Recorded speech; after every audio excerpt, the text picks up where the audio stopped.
Достар, сәлем! Арныма қош келдіңіздер. Жаңа ғана көшеден оралып, шаршап, жалдығып келе жатқан кезде үйіме бірінші күн бұрын тапсырыс берген обед күтіміне арналған Корей косметикасының әкеліп қойғанын көрдім пошта арқылы.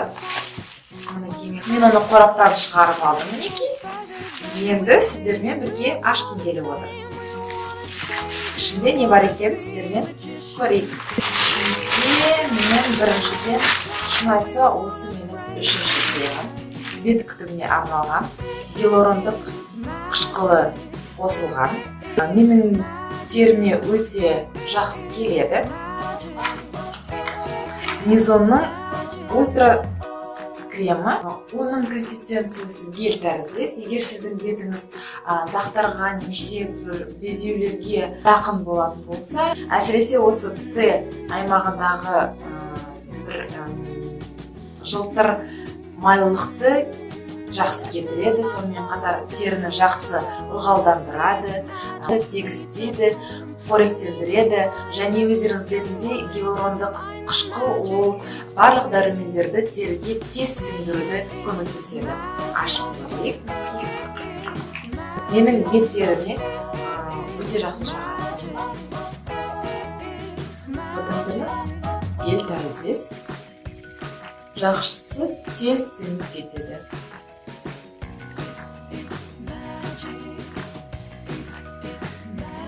Келесі жіберілген продукт Тони Молидің Тони Лаб сериясындағы тоник. Менде бұл тоник туралы көп оқығанмын.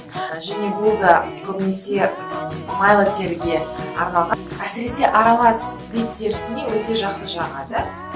Мен бұны бірінші рет қолданамын деп отырмын. Көріп жатармыз қандай екен. Қазір ашып көрейік. Консистенциясын иісі сондай тамаша, бір таза судың иісі шығады. Менің аралас теріме осы ең керек нәрсе сияқты. Одан кейін шыдамай бірінші рет осы Тони Лаб сериясындағы бетті жууға арналған көпіршік алдым. Қазір шайқау керек па, шайқау керек емес па? Ол дайын көпіршік, яғни көбінесе мусс деп атайды екен. Өздеріңіз көріп отырғандай, мен жұмыстан келіп, бетімді қазір жуамын.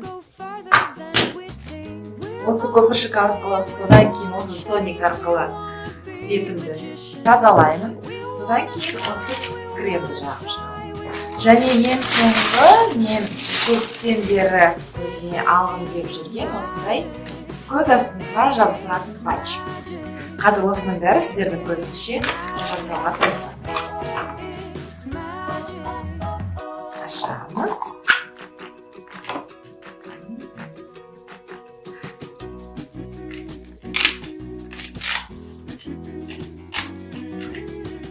Шын айтса, бұл патчтың мен білуім бойынша бұл патчтар өте жақсы жұмыс істейді. Көзіміздің астындағы көкті, сонымен қатар шаршап тұратын болсаңыздар, осының бәрін кетіріп, теріңізді ылғалдандырады көзіңіздің астындағы, және оны түзетеді. Жалпы өте жақсы жұмыс істейтін нәрселердің бірі деп оқығанмын мен. Енді өзімде көре жатармын. Осында міне кішкентай қасығы бар. Осы қасық арқылы мен түсінуім бойынша, неге көрдіңіздер ма?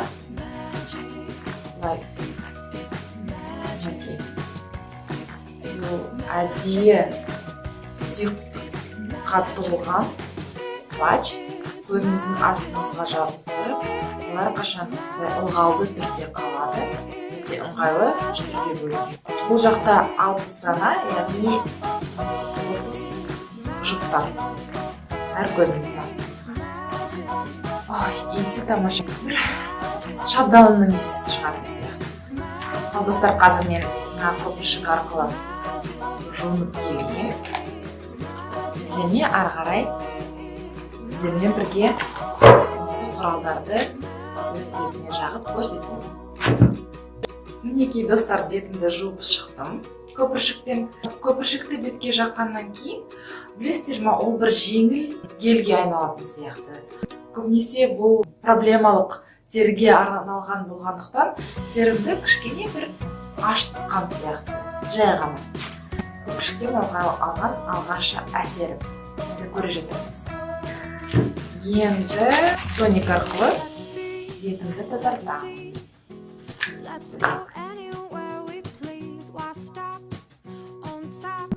Тоник арқылы біз бетімізді күнделікті шаңнан бетімізге түсетін тазартып шығамыз. Әсері өте ыңғайлы сергек. Енді мен көптен күткен көз астыма арналған патчтарды салғым келіп отыр. Қазір көрейік не деп жазылғанын. Өз бетіңізді жуып болған соң, көз астыңызға 20-30 минутқа қойып қойыңыз депті. Онда мен бірінші крем жағып алатын шығамын. Өйткені көзімнің астында тұратын болса, 20-30 минут бетім мүлдем ылғалсыз қалады. Сондықтан мен әзірше крем жағып қоямын. Көз астыма жақпаймын.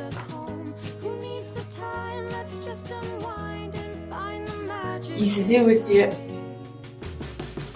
жағымды, өзінің құрамы да өте бай. Енді патчтарды көз астыма салайын. Мен бірінші істеп тұрмын. Бұны сіздермен бірге қалай болатынын енді көреміз. Біреуін алайын. Жанат деген жануар бар ғой, суретте көрсетеді. Соның өздері де атайды екен.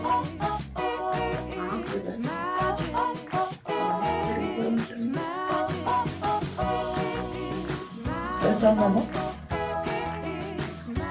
Екіншісін салып көрейік.